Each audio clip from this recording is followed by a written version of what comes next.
Hey, American contractors, viewers of the American Contractor Show. I'm here with John Dye at Win the Storm, and I have to tell you, anyone that is associated with American Contractor Show, you are a badass.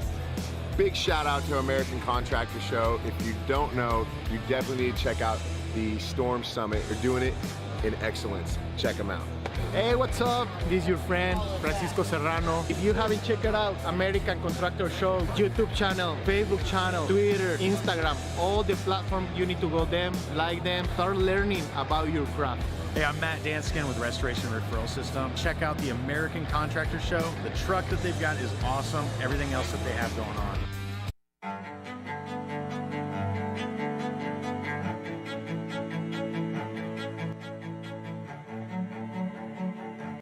This is Larry Bache with the Northern Law Group, helping policyholders for more than 30 years. If you have a claim or your client has a claim that needs help, please feel free to call the Northern Law Group because we are the true policyholder advocate.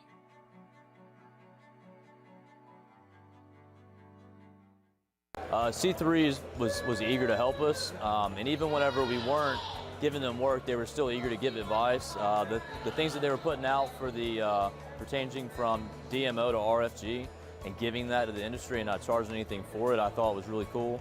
And that's stuff that I as a contractor appreciate. I'd recommend C3 to any contractor that's looking for a PA, especially if you're around Colorado. Great guys, man. I'm nothing but happy with the work they've done for us.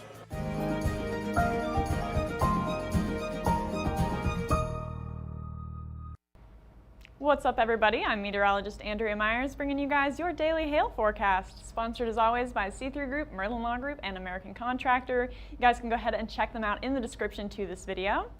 For today, we've got more wintry weather ahead for the northern states, all the way from the Pacific Northwest up into New York. So we'll talk about who's going to see rain, who's going to see snow, what all that is going to look like into this afternoon and evening.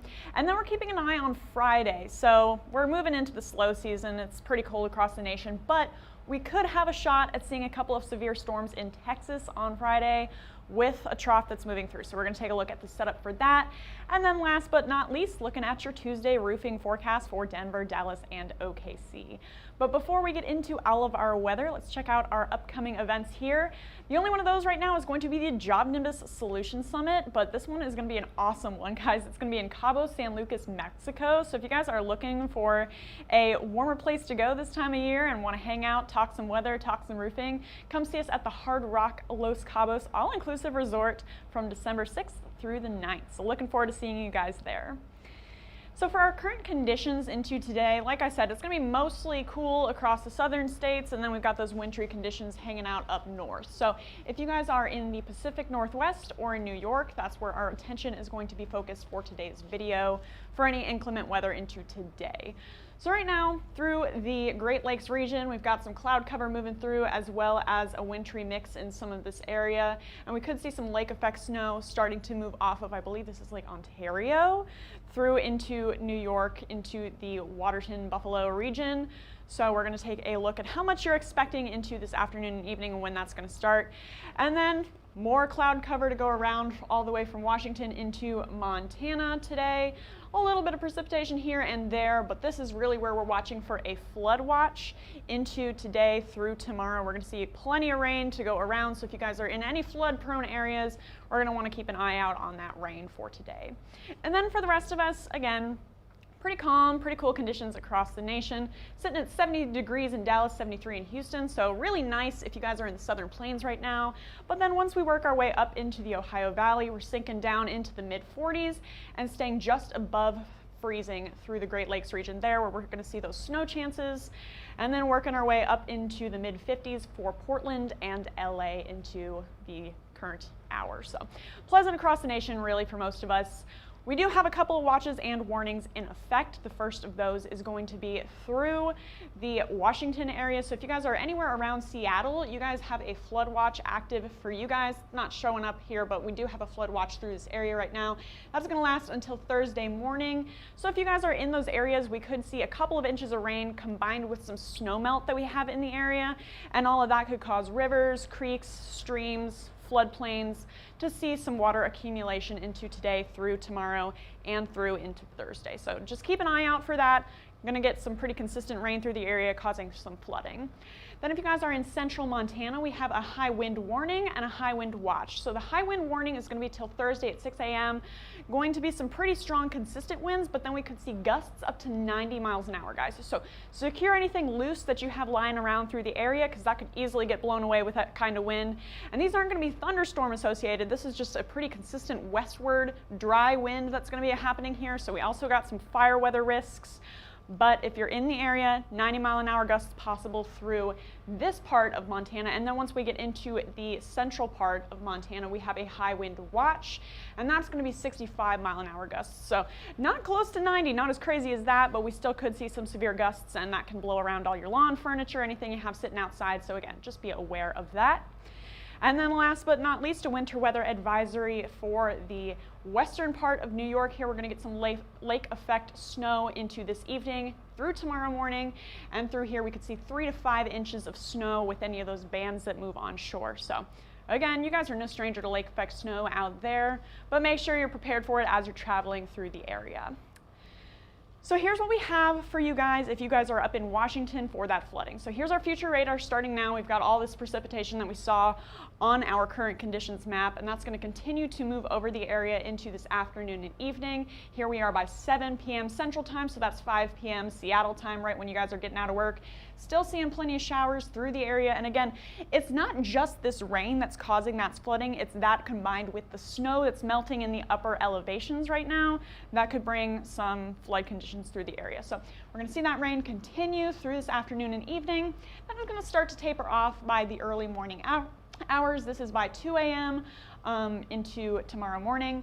So again, drier conditions once we move into the overnight hours, but we will see plenty of rain to go around for today, and then it should clear out for you guys.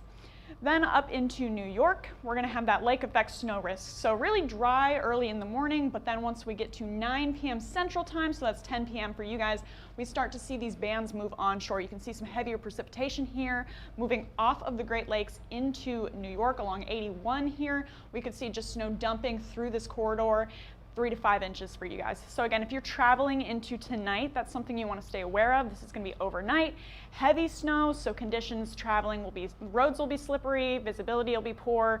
So just keep that in mind as you travel through that corridor along the Great Lakes here through the western part of New York. Could get some heavy snow dumping through the region into tonight. And then by 2 a.m., again, that's clearing off. And then we could get another round through the next couple of days, but that's what we have into this evening. So here's what we got for our future snowfall for that. So as those move on shore, this is 3 p.m. Not seeing a ton of snow accumulation quite yet, but then once we move into the evening hours when those really start trucking on shore, we could see up to 2 to 4 inches of snow here right along that Great Lakes region along 81.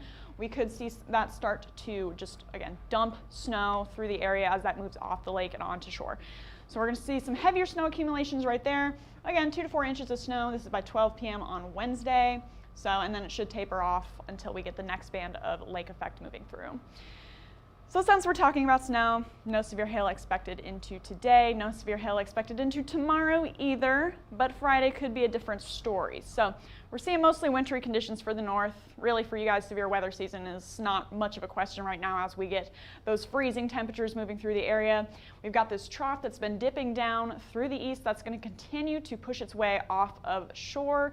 This is by Wednesday afternoon. It's still starting to scoot to the east, and then that should be off the east coast by 12 p.m. Thursday. But what we have here is this little trough that's just trying to intensify as it scoots into the central plains here. So this is 6 p.m. Friday. We do start to see a little baby trough. It's weak, but we do have the dew points ahead of it. We do have some instability that's starting to show up on our forecast models here. So if this trough can scoot into that region of instability, we could see a couple of isolated storms popping here or there.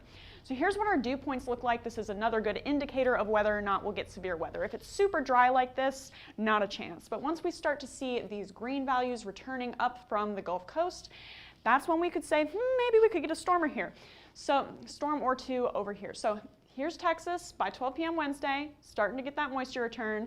And then by Friday, we're going to see that continue to stream up through the Gulf Coast. And then we start to see a dry line forming by Friday afternoon. And as that trough scoots into that area, we could see a couple of storms popping. So here's our dry line, high moisture values on ahead of that. And then we could see some high instability through that region associated with those warm temperatures, those high dew points, and then that trough moving through. So let's take a look here at our future Cape. Really quiet right now. This is why we're lacking severe weather right now, is there's just nothing to speak of in terms of instability through the Central Plains. But then once we get to Thursday afternoon, we start to see a little peak of Cape just sneaking up into the southern part of Texas. That's going to continue through Friday. So here we are by Friday afternoon, starting to work our way into those low to moderate Cape values, but it's enough, guys, that we could start to see some hail forming through this area in those warm temperatures, in those high dew points. That's what we need for that hail to form. So here's what we got through central Texas by Friday afternoon and evening, and then it's going to start to taper off as that trough moves eastward. So there's our Friday chances for severe weather. We're going to keep an eye on it. We're going to see if that instability can stick around, if that trough starts to intensify or weaken. We'll keep you guys updated on it all. But we're going to end our show here with our roofing forecast for Denver, Dallas, and OKC, starting out with Denver. So we're in the mid-50s, working our way up into the upper 50s by 3 p.m., and then sticking around through the mid-50s and then low 40s by 9 p.m., starting to get some cloud cover moving through.